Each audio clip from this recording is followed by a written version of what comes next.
Buongiorno, je vais vous montrer comment on fait les polpettes. Alors les polpettes, c'est très simple. Vous avez besoin de chapelure, de votre farce, d'une poêle avec de l'huile qui est bien chaude à 240 degrés. Puis j'aimerais quand même vous dire en tant qu'Italien, c'est que la polpette, dans le sud de l'Italie, on la mange tous les dimanches. Pour faire une belle farce, il vous faut, on va commencer déjà par un bon persil plat, très parfumé, autre que le persil frisé. On a besoin d'un oignon jaune, quelques œufs. Ensuite, on a besoin de l'ail, ça parfume un peu plus, un peu de parmesan grana padano et on a besoin du pain que j'ai trempé, bien entendu, regardez, à cascade, comme on dit chez nous. Un peu de viande, alors ça c'est taillé dans la macreuse, voilà. Et on aura besoin également de lobe de poulet. Voilà pour faire une belle farce. Pour hacher notre viande, bien sûr, on a besoin du kitchen chef.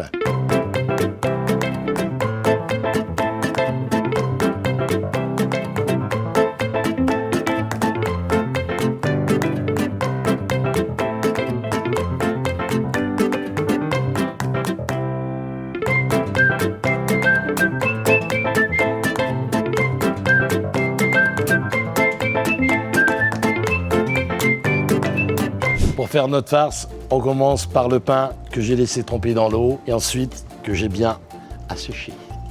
Et voilà, on ne jette rien, hein. Ok, c'est là. Il y a de la viande de volaille et de la viande de bœuf. On jette. On y met juste, regardez bien, le fond de votre poignée de parmesan grana padano.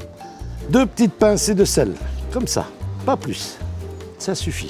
Ici, on va y mettre le persil, l'ail, l'oignon que j'ai haché et une bonne cuillère comme ça suffit. Voilà, vous cassez directement, vous faites attention de ne pas faire tomber quelques coquilles dedans. Voilà. Et 3, va bene, un peu de poivre, 5-6 petits coups et on va purger un peu là-dedans. On va ajouter un peu d'huile d'olive, vous voyez, juste pour la parfumer un peu. 5 petits splitch. Et on va faire comme chez les Italiens, on a des mains, c'est pour s'en servir. Et regardez, à l'ancienne, eh oui.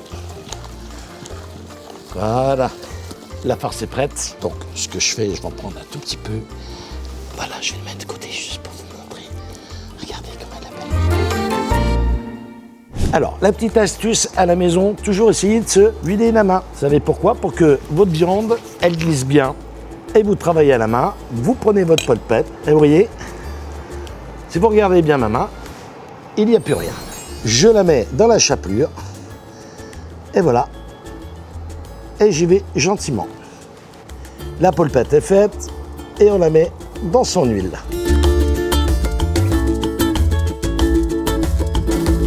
Voilà la belle polpette. Alors vous allez les aider ici à les retourner dans votre huile, hein, vous voyez. Elle reste bien ronde, elle ne se détériore pas, parce que c'est la chapelure qui maintient tout. Va bene? La polpettina calabrese, unica al mondo. Voilà, il faut que ça soit un peu doré comme ceci. Tant qu'ils ne sont pas dorés, on ne les sort pas. Voilà, moi je vous en ai fait à peu près 5, mais quand on y est, hein, on fait tout ce qu'on a. Alors, ce qui est sympa, c'est que vous pouvez les manger avec un bon plat de penne ou de linguine, avec une bonne sauce tomate maison. On peut également les déguster comme cela. On peut les mettre dans un sandwich, couper un petit morceau de baguette, vous mettez un peu de salade de roquette, un jus de citron, un peu d'huile d'olive, puis vous mettez vos polpettes et vous refermez le sandwich, vous allez voir, c'est unique. C'est trop bon. Allez, on va déjà en sortir une qui est bien dorée. C'est celle-ci, voilà. Donc je vais l'éponger un peu. Voilà, j'ai terminé les polpettes.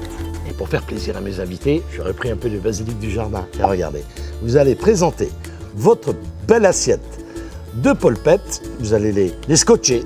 Va bene? Regardez comme c'est beau. Voilà. Et quand vous avez cette feuille de basilic, la sauce napolitaine, la farce sous forme de polpette, vous ne pouvez que vous régaler. Bon appétit! Encore une fois, un Italien qui n'est pas généreux, c'est pas un Italien, c'est pas un bon cuisinier. Et là, je vais vous dire une chose, c'est que j'ai gardé encore des polpettes. On peut les mettre sous vide, les garder dans son frigo pendant plus de 10 jours. Et surtout, on peut les surgeler sous vide, mais pas plus d'un mois. Et vous allez voir, j'ai cet appareil qui est le Domo et on va mettre ces 4 polpettes sous vide. Alors, on va vous montrer tout de suite, ici, une petite enveloppe, voilà. Et regardez, je vais 1, 2, 3, 4. J'avais oublié de vous dire, il faut que ça soit bien froid quand même les polpettes, sinon ils vont s'écraser avec la pression de ce vide. Voilà, on y va, on met ici, on claque, On a bien entendu le clac. Et là, petit bruit, sous vide. Et regardez la vitesse. C'est pas beau, c'est magnifique. Mais n'oubliez pas, hein, pas les laisser plus d'un mois dans votre congélateur. On va l'ouvrir, le petit Domo. Clac. Et voilà, c'est bien sous vide. Et j'ai encore du travail. Alain, tu passes à la congélation, merci.